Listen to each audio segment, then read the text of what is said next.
بیٹا ماں سے ناراض ہو کر گھر سے بھاگ گیا. کچھ سالوں کے بعد جب گھر لوٹا تو پتا چلا ماں مر گئی. وہ نوجوان قبر پہ آیا ماں کی اور رو کر کہنے لگا ماں ایک بار مجھے معاف کر دے.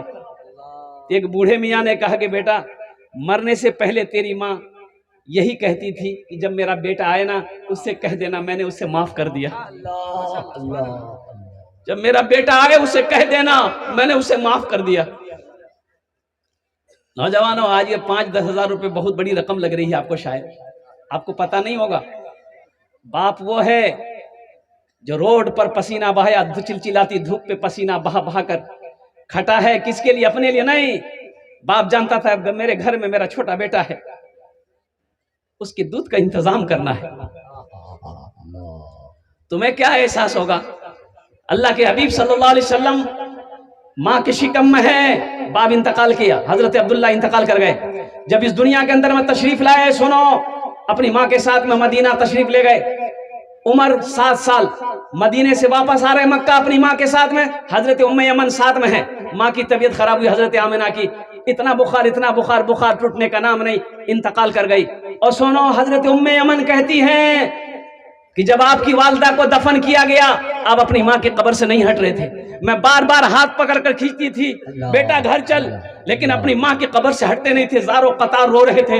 اور سنو، ایک وقت وہ آیا جب آخری حج کرنے کے لیے اللہ کے رسول صلی اللہ علیہ وسلم مدینہ سے جب نکلے مکہ کے لیے، درمیان میں مکہ اور مدینہ کے درمیان میں ایک مقام ہے جس کو مقام ابوا کہتے ہیں.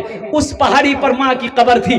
اللہ کے حبیب نے ارشاد فرمایا میرے صحابیوں آج رات یہی گزاریں گے. میری ماں آمنہ کی قبر ہے. سارے صحابہ رک گئے. اللہ کے رسول صلی اللہ علیہ وسلم اس پہاڑ پر چڑھے جہاں ماں کی قبر تھی. اب ماں کے قبر کے پاس میں بیٹھے زاروں قطار رو رہے ہیں. پوری رات گزر گئی، اتنا روئے کہ آپ کی داڑھی مبارک تر ہو گئی. آپ نے ارشاد فرمایا کاش میری ماں آمنہ زندہ ہوتی، میں عشاء کی نماز پڑھ رہا ہوتا، میری ماں آمنہ آواز دیتی بیٹا محمد، تو میں نماز توڑ کر ماں کے سامنے کھڑا ہو جاتا. ماں تیرا بیٹا محمد حاضر ہے. یہ 5,000 روپے بہت بڑی رقم لگ رہی ہے، باپ کے نام پر بہت بڑی رقم لگ رہی ہے مسلمانوں.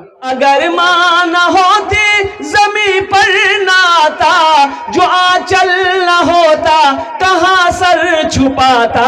میرا لال کہہ کر بلاتی ہے مجھ کو، خود بھوکی رہ کر کھلاتی ہے مجھ کو. میرا لال کہہ کر بلاتی ہے مجھ کو، خود بھوکی رہ کر کھلاتی ہے مجھ کو.